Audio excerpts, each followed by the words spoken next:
Aside from inventing some really interesting cuisine, and I'm talking about extreme stuff like edible condoms, there is one other thing Alvin Leong is known for: outbursts that can even rival Ramsay's. This is MasterChef Canada. Yeah, it's not simply luck or misfortune that he's earned himself the nickname Demon Chef. Now, you might be surprised to see this guy headlining a video with a title like this.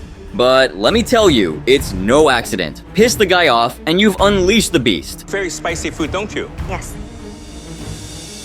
I don't. And guess who was at the receiving end of his rage? This contestant right here. So what happened is, in season 1, Alvin completely lost his cool over a pretty mediocre dish. Smelled croquettes with chili lime sauce. It all started with the elimination challenge when Marina, the winner of the previous challenge, decided to enact her revenge on the rest of the contestants. Well, she had a choice to make: to pick an ingredient for the rest of the home cooks. A classic advantage with deadly potential. Oh boy, talk about a real challenge. I mean, cooking with smelt is no joke. Not surprising why some contestants grew worried about the task ahead. I mean, this fish could be the end of them. Who named that fish? But there was this one contestant who knew just what to do. Or so he thought. Smells. Think, man. Portuguese, fish, so. Danny, buddy, maybe not so soon. Cause if there's anything we all know about MasterChef, it's that it never goes exactly how we think it will. Anyway, the clock had struck and Danny got off to a quick start. But that's when the judges dropped by to pay a visit to his station. Smelts and chorizo. No chorizo in this. Really? While Danny sounded confident, Michael wasn't too sure. At the end of this challenge, at least one home cook will be eliminated. Yeah, you could tell that it wasn't the smartest move. But Danny was oblivious to the consequences. But wait till you see what he did next. As soon as Michael left his station, Danny started busting out some illegal moves. I mean, why would you even do that? You just ruined the dish in a single move. Every single person who watched him puree that perfectly cut piece of fish was in shock. Pureed smelts is a no-no. Well, I have to agree with Mirinda here. Alvin was especially getting concerned, and believe me, those fears were far from unfounded. You know, Danny's making a croquette. I can see the smell. It doesn't have a lot of flavor. It's being lost in the potato and the seasoning. And here I was, hoping there would come a time when Danny would realize what a stupid mistake he made. Not like he could do anything about it, but, well, this dude was riding the high wave of confidence, and there was no looking back for him. I'm in my zone. If they're all nervous, Crap. I'm cool as cucumber. Yeah, we'll see about that, Danny. Anyway, when it was time to present the dish, you have to see how things went down. But before that, let's take a moment to soak in this abomination before our eyes. Smelled croquettes with chili lime sauce. Now, Claudio's reaction to Danny's fishy move was pretty straightforward. Yeah, I'm sure Danny was kinda disappointed with his reaction. But he wasn't prepared for what Alvin had in store. I mean, that's the real highlight of this video, and let me tell you, the guy was crushed. Arms folded like this. You're very cool. Always. Ooh, there we go. And mind you, he hadn't even tasted the thing yet. He was probably preparing himself for the worst, but he never could have imagined it would go quite like this. I mean, this is MasterChef Canada. And you give me this? Alvin's outburst was completely valid. What bothered him was the fact that Danny hadn't just messed up the dish, but was also pretty proud of it. Now, when I went down into the comments to see how people were feeling, one user couldn't help but point out how strict Alvin was. I mean, sure, he can be pretty uptight and demanding with his dishes, but that's only because he expects the best. After all, you can't possibly come to MasterChef and present mediocre dishes and hope to win. It's MasterChef, not some backyard barbecue. Alvin's tough love might seem harsh, but he's pushing the contestants to reach their full potential. Though Danny knew it was a risky move, he went with it and pureed the hell out of his smelt. I'm sure he learned a lesson he wouldn't forget soon. I'm pretty much screwed. I could be going home for croquettes. It wasn't surprising to see Danny's dish being called out as one among the worst for the night. But can you believe that the other two dishes were worse than his mushy mess? Now, make sure to keep an eye out on the channel, where I'm going to feature those two dishes that lost out to Danny's disaster in an upcoming video.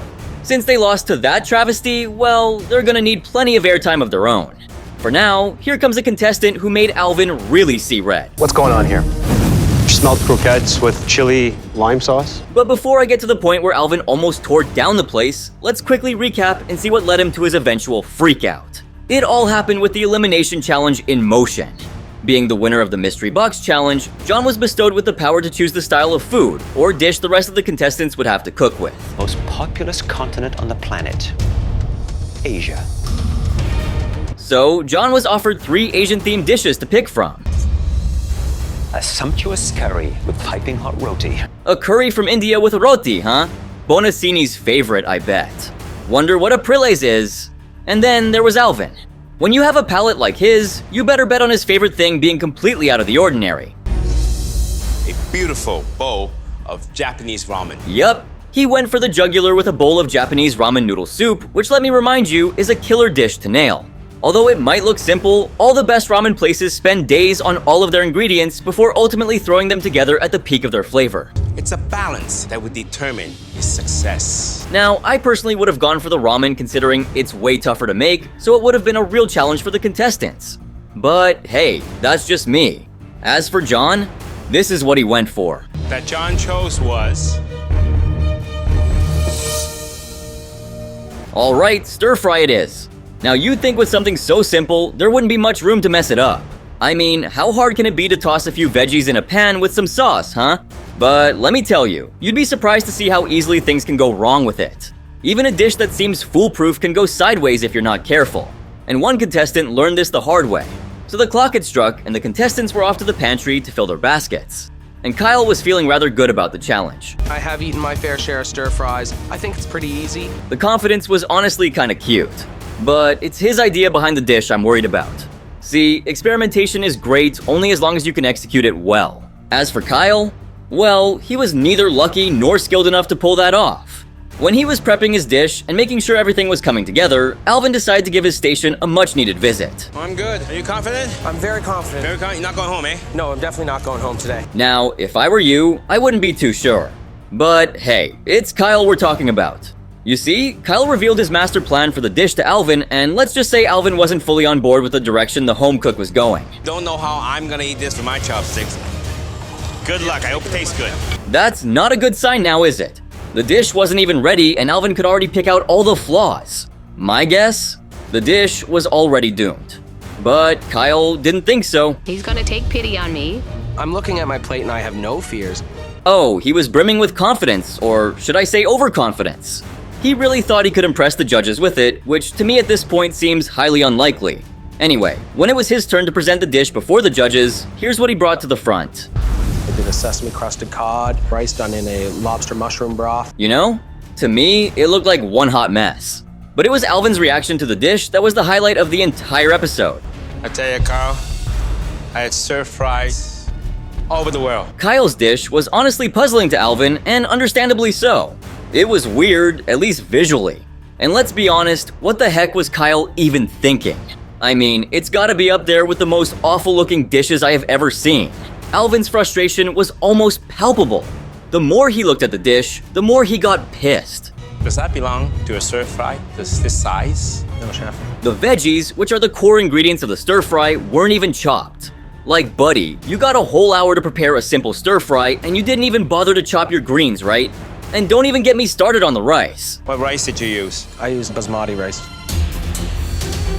Forget the veggies, he couldn't even cook rice to perfection. At this point, Alvin was struggling to keep his cool. It'd be weirder if he did keep his cool. Some users could believe that such a basic fact, to not use basmati rice in Asian cuisine, went over Kyle's head. Like, come on, basmati rice out of all things? What pissed me off even more was his arrogance saying there was no way he was going home. Like, dude, chill. That's wishful thinking at this point. But before he unleashed the next wave of destruction, he had to make sure of one little detail. Asparagus and mushroom stir fry with some grilled chicken. Should be yummy. If I were Kyle, I'd take Alvin's words pretty seriously. Kyle clearly had no idea what he was doing in the kitchen. Honestly, if you can't even handle basic tasks like chopping veggies or steaming rice, then you don't deserve your apron in my book. But you know what? Alvin's final think again really hit different. It was exactly what Kyle needed to hear to realize he wasn't ready for this level of competition. But hey, Kyle wasn't the only one who was at the receiving end of Alvin's wrath. I tell you, I've never seen like this. You throw away the chopstick for this one. Now, do you remember Dale from season 1? Yeah, the same guy who got chewed out by Alvin to no end. So, it was yet another elimination challenge, and as usual, there's always one contestant who had the power to decide their fellow contestants and their fate. And this time, the honor lay in the hands of this contestant right here. Thank you so much, chefs. I won the most important challenge. Now, let me tell you, this elimination round came with more surprises than you can imagine. Yeah, when the judges said every part, they mean every part. The tongue. The challenge here is removing the skin. Personally speaking, I wouldn't even touch those parts, much less eat them. Well, except maybe for the steak. But hey, we're only getting started here. Wait till you hear the rest of it. Which cuts each of your fellow competitors will have to cook with today? Now you must be thinking, since Dale made the list, he must have gotten a tough cut, maybe like the beef tongue or beef brain. But oh no, our guy here ended up with the easiest one of the bunch. Any guesses? Well, check this out. Eric gives me the tomahawk steak. I think it's a gift. Yeah, that's right. That's like every chef's dream.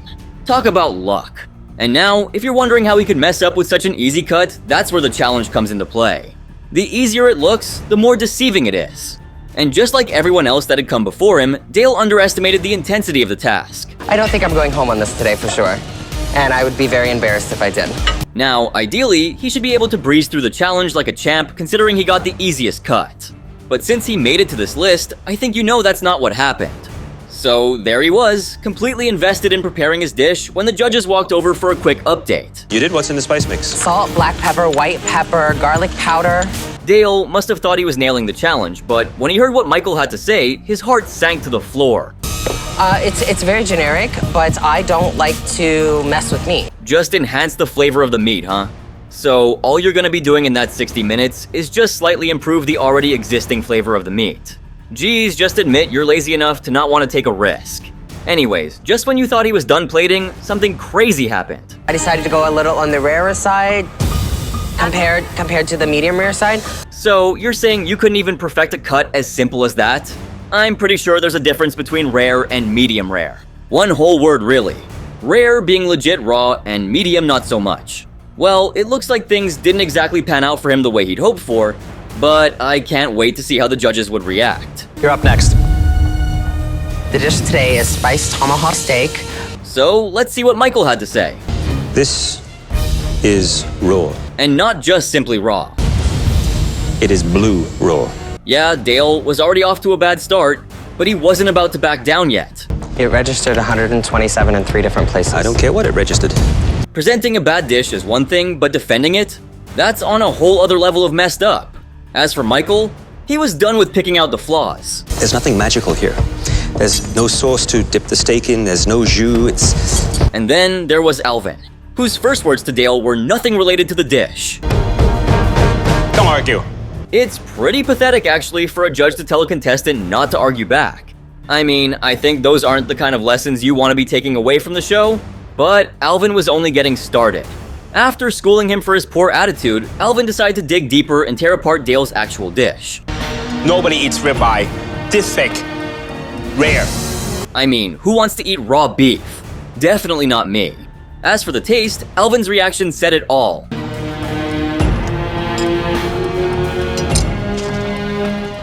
Honestly, Alvin's anger was completely valid. I mean, not only you boast about nailing a round, but you refuse to accept the fault even when the judges themselves point it out. And I'm not the only one who thinks that. There are many users out there who cannot stand Dale's attitude. Like it all would have made sense if his attitude matched his talent, but nope, this guy is far from talented. I mean, come on, serving raw stuff? Like, he is deliberately trying to send people to the hospital at worst, and just plain stupid at best. As for Alvin's reaction, he didn't have to do anything really to express just how disappointed he was, and people definitely caught on to that real quick. That's like another level of delusional. Emotionally and mentally, this is the lowest I've been so far. I mean, if the dish was somewhat decent, it'd have been understandable why you'd want to defend it, but Dale's dish wasn't decent, it was a disaster. And instead of owning up to his mistakes, he decided to be a douche, and clearly it didn't sit well with Alvin. But hey, let's keep things moving, shall we? Because this next dish wasn't just bad, but it also sent the contestant home straight up. I want so badly to get in the top 10. You don't want to be number 11. Alright, so I'm talking about Carly from season 1. So it was the elimination challenge, and here's what it was all about. This elimination challenge isn't just about any desserts. It's about beloved Canadian classics. That's right, the theme of the challenge was desserts, and these were the options that were odd-8 out in front of the contestants. The butter tart, It's an irresistible blend of butter, brown sugar. And that wasn't the end of it. Rustic and delicious, and one of Canada's oldest desserts. Honestly, my personal favorite. Blueberries. Whether it's an overnight oatmeal, smoothie, or eaten as is, blueberries are my go-to option. But of course, those weren't the only options. It's a chocolate and coconut crumb base. Oh, who saw that coming now, huh? But let's see which of these gets picked. The Nanaimo bar. Now here's the thing, Carly wasn't exactly what you'd call a dessert person. Which sucks big time, because this challenge was all about those sweet treats. I don't usually do desserts, I'm not a dessert person, and this dessert for me is always a risk. Well, all we can do is hope she delivers, but since she made the list, that seems unlikely. Now, let's quickly fast forward to the tasting, and it was Carly's turn to present her creation. It's a toasted coconut and white chocolate cup with custard and walnut filling. She made a Nanaimo bar cup with walnuts, custard, and white chocolate, and although it sounds so good, the visuals were way off. And here's the thing, she wasn't even planning on making cupcakes to begin with. Did this come out the way you envisioned? No, I envisioned it that they were in ball form. Well, at least she's honest about her shortcomings. But hey, just because the visuals are bad doesn't mean the taste is too... Just so drab, so blah. It's very dry. And then came Alvin. Given his history, as this man walked up to your dish, I bet most contestants are praying he doesn't end up destroying both you and your dish. Sadly, in Carly's case, that's exactly what happened. Chef Alvin? If that was served in a restaurant... Ouch. Alvin never really holds back, does he? It's like all he does is wait for someone to present one bad dish so he can finally unleash his fury. Sadly, the falling prey to his wrath this time was Carly. But hey, his reaction was totally justified. You really can't serve something like that in a restaurant and hope they don't send it back. And if you thought Alvin was done, you couldn't be more wrong. And you said you hope to win. Well, with that, you don't have a hope. Ouch. That's probably the worst blowout of all. And not gonna lie, I genuinely felt bad for her. Not really good at making desserts, though. But let's not forget, this is MasterChef we're talking about. People from far and wide put all of their hopes in making it to the show, and once you do, you just can't perform so poorly and manage to get away with it. Either you excel at everything, or you go home. Out here in MasterChef, you don't get the apron for nothing. Sadly, Carly's dish wasn't winning any awards that night, and it eventually became the sole reason to send her packing. You are not going any further here at MasterChef Canada. Tough luck, girl. While I personally do feel bad for her here, there are plenty of people out there who couldn't even believe Carly survived this long. According to them, she didn't deserve to be on the show in the first place. And you know what? I get where that opinion is coming from. She's on a cooking show and she's openly admitting she's not good with desserts? What do you expect then? First dessert challenge rolls around and you're done for. Love the honesty, but come on, you gotta know it all to win the MasterChef trophy or to even make it into the double-digit episodes. But hey, this was hardly an exhaustive list of all the times that Alvin completely lost it. If you've got a favorite blow-up I didn't manage to get to this video, then don't forget to let me know down in the comments. Also, if you enjoyed this video, then make sure to drop a like, subscribe, and turn on my post notifications. And if you want to keep the craziness alive, then make sure to watch this next video right here. Trust me, it's even better.